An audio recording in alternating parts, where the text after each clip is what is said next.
Hey guys, what's going on? My name's Daniel and welcome to my channel where I teach people just like you how to do more things for and by yourself to become more self-sufficient and sustainable. Today's video is extremely exciting for two reasons. The first being that cider season is here. If you go down to your local farmer's market, chances are there's going to be fresh apple cider waiting for you to pick up and turn into hard cider. So that's reason number one. I went down to Orr's Farmers Market and now have fresh apple cider to finally use for my cider making.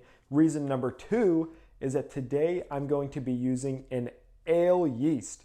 So I've been trying to do different things with cider. So far I've made 3 or 4 batches of cider and I've been seeing kind of what things I can do to make it the best quality cider possible.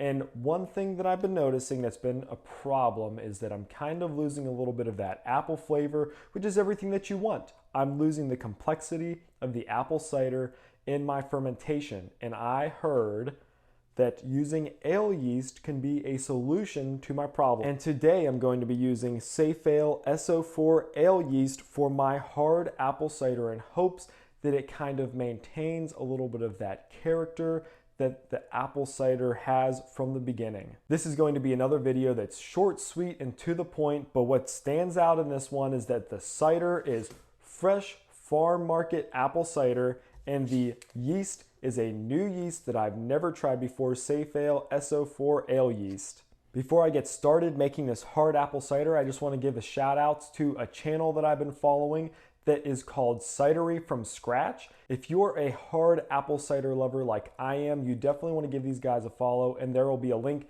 down in the description below. What these guys are doing is they're literally building a cidery from the ground up. They have a lot of cool cider recipes, and you can actually watch them putting up the fence and see the progression of them building a cidery from scratch, and I think that's super cool and definitely worth following along. And as always, if you're having a good time on my cider making journey, on my fermentation journey, on my self-sufficient sustainability journey, I always appreciate it if you go ahead and subscribe to the channel so that you can see my face more often trying and doing new and creative things. And if you're having a good time in today's video, go ahead and hit that like button. It costs you absolutely nothing but helps my channel grow. So now that I have all that wonderful stuff out of the way, let's go ahead and make this hard apple cider. Today I'm using 1 gallon of Orr's Farmers Market apple cider, and I'm going to be using half of a teaspoon of Safale SO4 ale yeast. The procedure for making a cider is pretty much always the same. All of this equipment that I'm using today, I have a 1 gallon carboy, I have a funnel,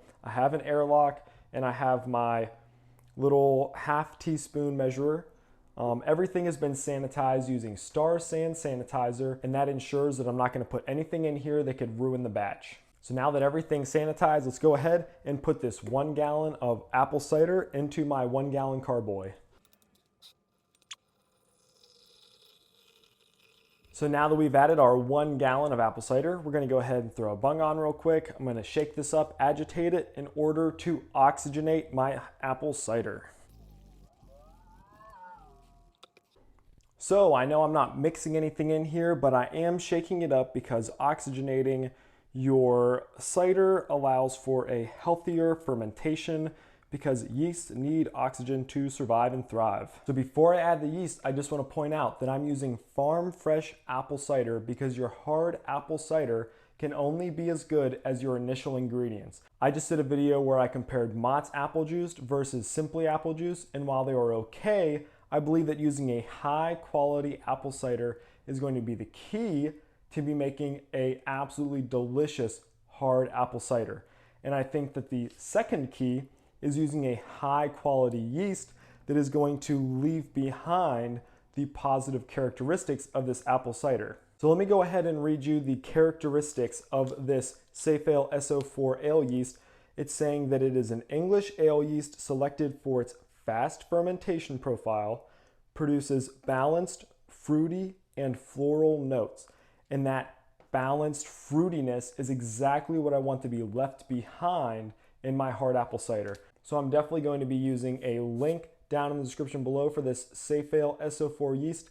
I've also been recommended some of Safale's other yeasts, and maybe I'll be trying those in a future video. But if you want to try using Safale SO4 yeast in your hard apple cider, then there's a link right down in the description below that will allow you to grab some Safale SO4 yeast and try this exact recipe. So let's go ahead and add our yeast.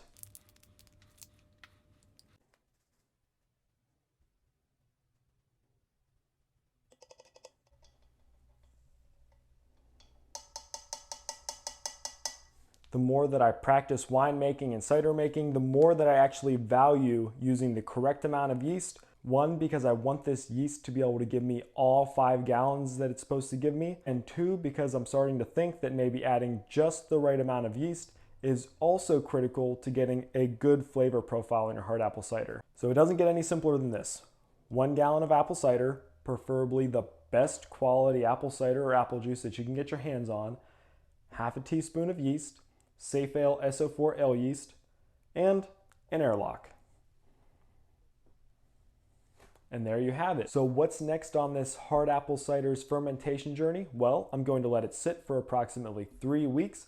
Then I'm going to take a specific gravity and make sure that it is completed fermenting. And then I'm going to rack it over to a clean container. I'm going to add approximately 1 cup of apple juice. That is the priming sugar for carbonation. Then I'm going to bottle it, allow it to sit for 3 weeks. Maybe I'll pop 1 bottle open every week to check on the carbonation process.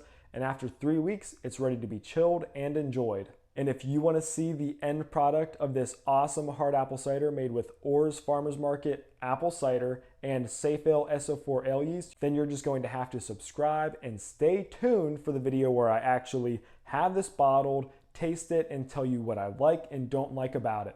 So that concludes the content of today's video. Once again, I just want to thank you so much for being here. If you had a good time here and you want to see more videos like this, don't forget to subscribe. And if you enjoyed this video, if you got something out of it, then go ahead and hit the like button. Like I said, it doesn't cost you anything, but it helps my channel grow to help more people learn to do things for and by themselves and become more self-sufficient and sustainable. There's useful links down in the description below if you're looking for the recipe, if you're looking for a link for the yeast, if you're looking to follow Cidery from scratch, which I highly recommend it, there's going to be a link down in their channel below. I can't wait to see what we're making next, although I already know what it is, but you don't, which is why you have to subscribe. But until then, happy brewing, guys.